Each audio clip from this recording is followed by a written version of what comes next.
स्तनधारी, जिसे मैमेलिया वर्ग भी कहते हैं, ये कुछ जीव हैं मैमेलिया वर्ग के। इन्हीं के बारे में हम लोग जानेंगे। इनकी त्वचा पर रोम या कह सकते हो बाल पाए जाते हैं। शरीर में इनके बाल भी पाए जाते हैं। इनमें श्वेत ग्रंथियाँ व तैल ग्रंथियाँ पाई जाती हैं। नर व मादा में स्तन ग्रंथियाँ पाई जाती हैं।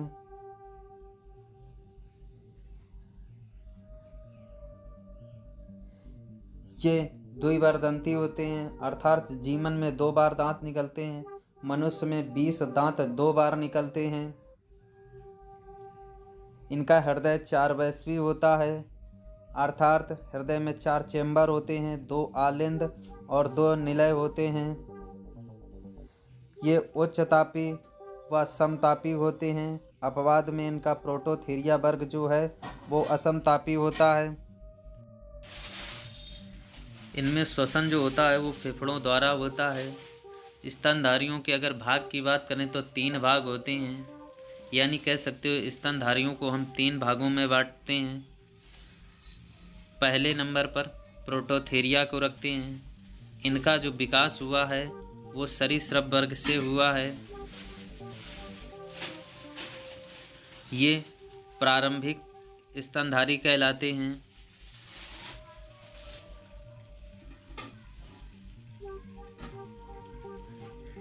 ये अंडायुज होते हैं, अर्थात ओविपोरस होते हैं, या कह सकते हो इनकी मादा अंडे देती हैं। उदाहरण के तौर पर एकिडना और डक बिल प्लेटिपस।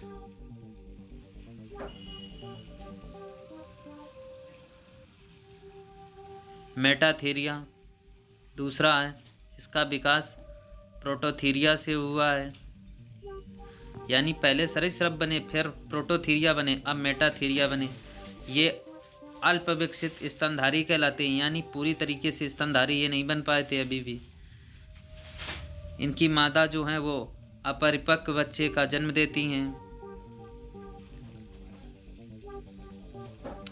अपरिपक्व का मतलब अल्प विकसित। उदाहरण के तौर पर कंगारू, अपोसम, यूथेरिया। इनका विकास जो हुआ है वो मेटाथीरिया से हुआ है। ये पूर्ण विकसित स्तनधारी हैं।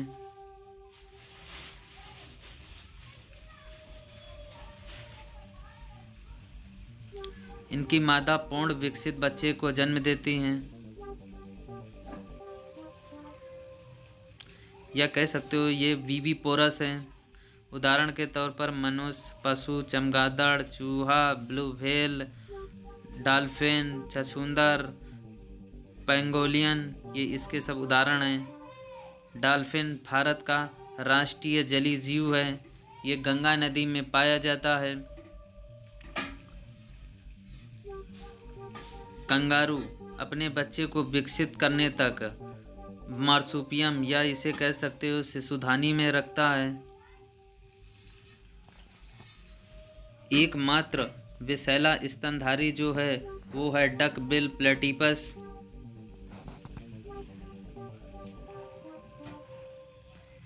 एकमात्र उड़ने वाला स्तनधारी जो है वो है चमगादड़, जिसे टेरोपस या उड़न लोमड़ी कहते हैं। सबसे अधिक रक्तचाप वाला स्तनधारी जो है वो है बकरी। इसका रक्तचाप 39 डिग्री सेंटीग्रेड होता है। सबसे बड़ा स्तनधारी जो है वो ब्लू व्हेल है। और सबसे बड़ा स्तनधारी बच्चा किसका होता है तो वो भी ब्लू व्हेल का ही होता है। सबसे छोटा स्तनधारी जो है वो छछूंदर है।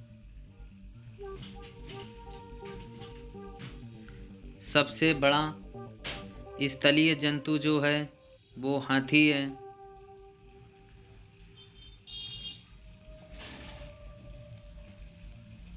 कीट वर्ग, जिस कीट वर्ग जो है वो आर्थ्रोपोडा संघ का भाग है।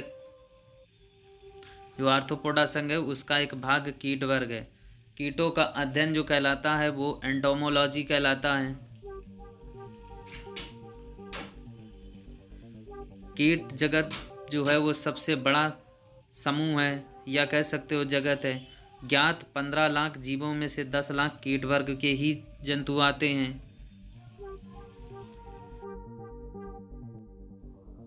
कीटों को हम पढ़ने की दृष्टि से दो भागों में बांट सकते हैं, एक हानिकारक कीट और दूसरे लाभदायक कीट।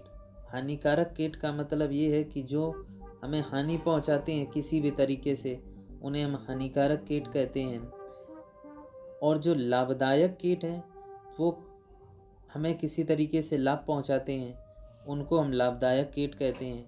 अगर हम इसमें बात करें कि उदाहरण की, तो तुम्हारे जो हानिकारक कीट हैं उसके उदाहरण जो हैं वो हैं टिड्डी, झांगा, घुन, दीमक, परजीवी कीट, घरेलू मक्खी, सीसी मक्खी, मच्छर, ये इसके उदाहरण हैं।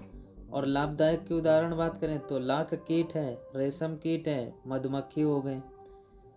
दीमक की बात करें तो दीमक जो है वो सेलुलोज की बहुत बड़ी शौकीन होती है और ये लकड़ी को खा जाती है क्योंकि लकड़ी में दीमक पाया जाता है। दीमक एक सामाजिक प्राणी है और ये सुरंगों में कॉलोनी बनाकर रहती है। लाख जो बनती है वो सुर्ख रंग की जो मादा होती है वो इसका निर्माण करती है। लाख का सबसे ज़्यादा उत्पादन झारखंड में होता है। लाख पर भारत का पूरे विश्व में एकाधिपत्य है। मधुमक्खी एक सामाजिक प्राणी है। ये सामाजिक प्राणी है और कॉलोनी में हजारों की झुंड में रहती हैं। प्रत्येक कॉलोनी में रानी मधुमक्खी सबसे प्रमुख सदस्य मानी जाती है। हम लोगों का ये वीडियो कंप्लीट होता है। अगर आप लोगों को वीडियो पसंद आया हो तो लाइक करें, शेयर करें, कमेंट करें, साथ में मेरे चैनल को सब्सक्राइब कर बेल आइकन के घंटे भी दबा दें ताकि हम ऐसे वीडियो जब डालें तो आपको तुरंत नोटिफिकेशन मिल सके। धन्यवाद।